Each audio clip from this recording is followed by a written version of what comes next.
Hello, my friends. I'm Sunny. Today, I want to tell you about my dad. I love my dad very much.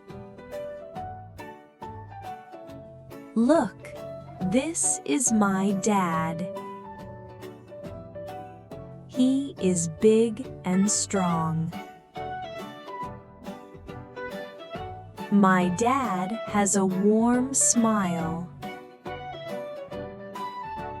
He always hugs me tight.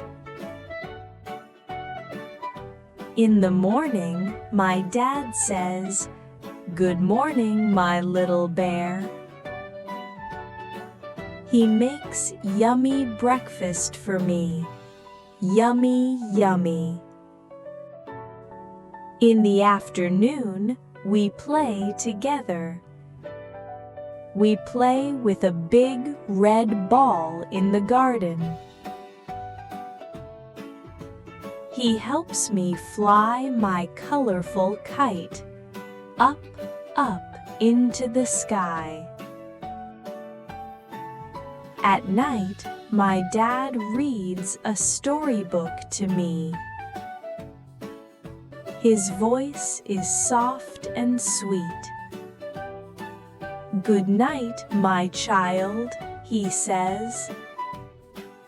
I kiss my dad on the cheek.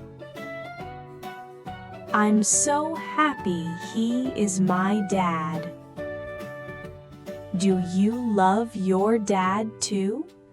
Tell me about your dad.